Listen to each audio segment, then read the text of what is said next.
AI minds, quantum leaps. Cut the noise, dive deep. Truth unlocked. Dr. Mike on the mic. Tech Unfiltered is on the clock. Now it's time for the show. Here's a sentence I didn't expect to say out loud, ever. On a Wednesday morning in July, a single power line in Northern Virginia fell over, and the world's largest pile of data centers looked at that and collectively said, "No, thank you, not today." Then unplugged itself from the grid. 3 gigawatts of demand gone, roughly 3% of one of the biggest electric grids on the planet, and it happened faster than you can order a coffee. So that's the show. Welcome to Tech Unfiltered with Dr. Mike. I need adult supervision, and apparently so does the cloud. Facts first, cleanly. I'll label the opinion when we get there. Wednesday, July 22nd, 2026, a transmission line in Northern Virginia goes out of service. Northern Virginia is basically a server farm with the occasional strip mall. It has the biggest concentration of data centers on Earth. Dominion Energy said the data center's protection systems responded to that disturbance by disconnecting from the regional grid and transferring over to backup power.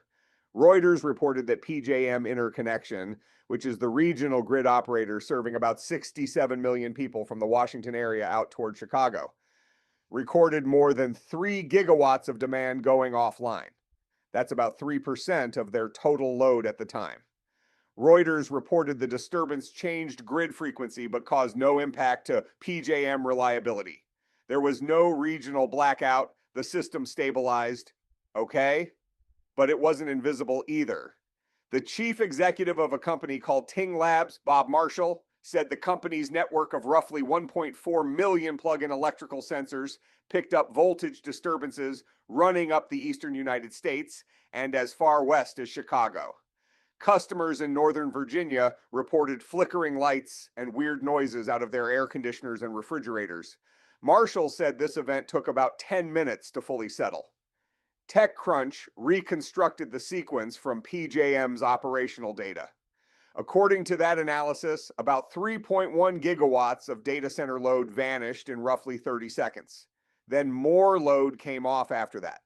At the worst moment, supply was exceeding what was left of demand by about 3.49 gigawatts, and it took roughly 11 minutes to stabilize. So, what actually happened physically? Here's the teaching part. An alternating current grid is a real-time balancing act. Generation and consumption have to match continuously right now, not on average, not by Thursday. A fault on a transmission line can cause a voltage dip. A data center protects expensive computing and cooling gear, so its systems are designed to react instantly. Voltage looks wrong, flip to batteries, flip to generators, protect the equipment. For one campus, that's the correct engineering decision. That's the system working. The problem is all of these campuses are neighbors with similar protection equipment and thresholds. So they all made the same correct decision at the same moment, and their exit became the second disturbance. The grid is suddenly sitting there with generation that was serving customers who are no longer there. Picture somebody balancing a tray of heavy objects. Remove one, and they recover. Remove 5 simultaneously, and suddenly they're doing a circus routine. That's the shape of the problem. A sudden imbalance. It isn't a literal model of electricity. One precision point, voltage and frequency are related, but they aren't interchangeable. Nobody sent extra electricity flooding into your house. The synchronized disconnection created a regional imbalance and a power quality disturbance that grid controls had to correct. This wasn't the machines rising up.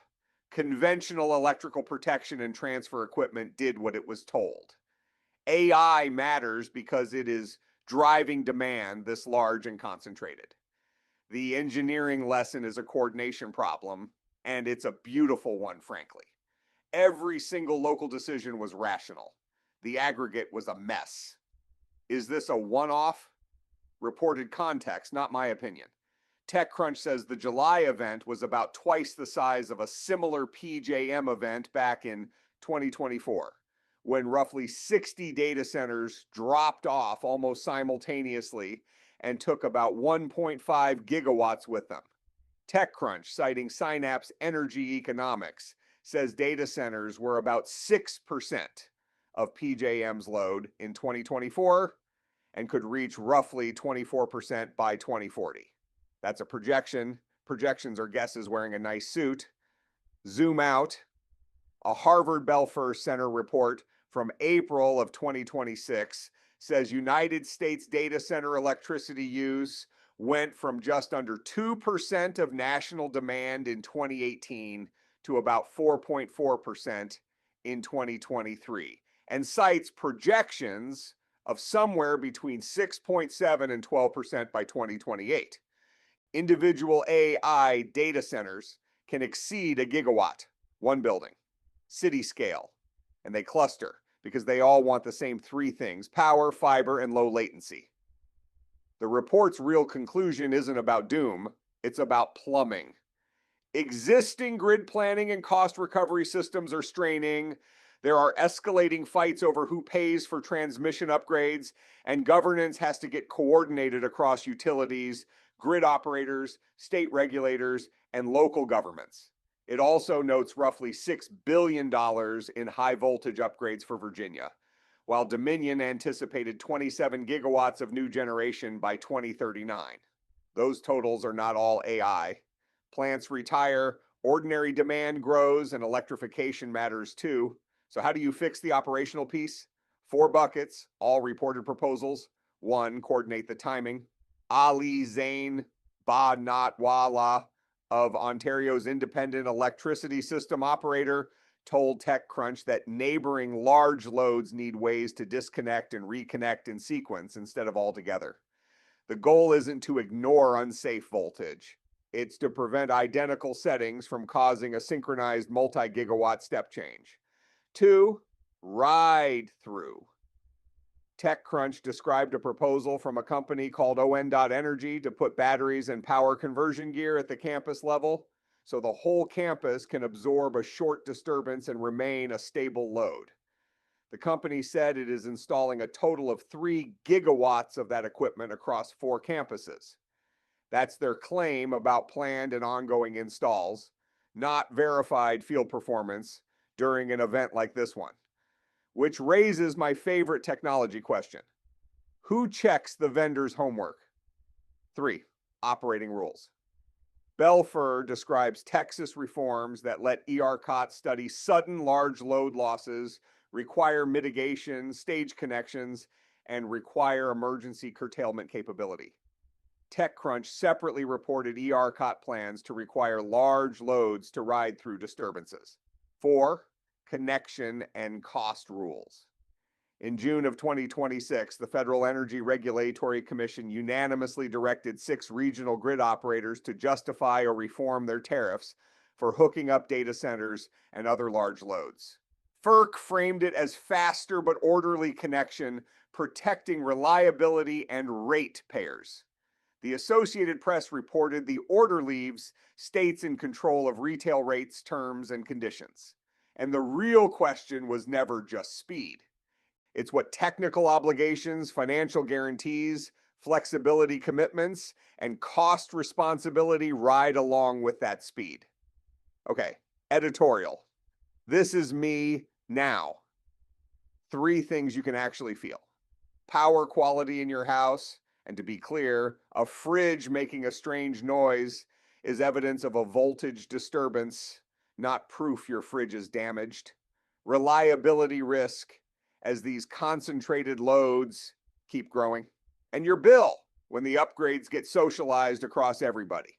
My take is this: the cloud has breakers, and those breakers now matter to everybody. AI infrastructure should be treated as part of the power system, not as a customer politely attached to it. If you can consume the electricity of a city, you get city-scale responsibilities. Predictable behavior during faults, coordination with your neighbors, transparent operating data, paying for the upgrades built for you, and flexibility when the system is stressed. And notice, this event was a gift. One successfully managed disturbance is not proof a blackout is coming. What it is a scaling problem that showed up early enough to fix. So the questions, not the panic. Can this campus ride through a short disturbance? Can it ramp down or shift compute in an emergency? Who is paying for the transmission and generation built around it? Are the neighbors coordinated? And who verifies the vendor claims? Ask those 5 whenever somebody announces a new campus. Questions, comments, concerns, bribes. I'll see you in the next one.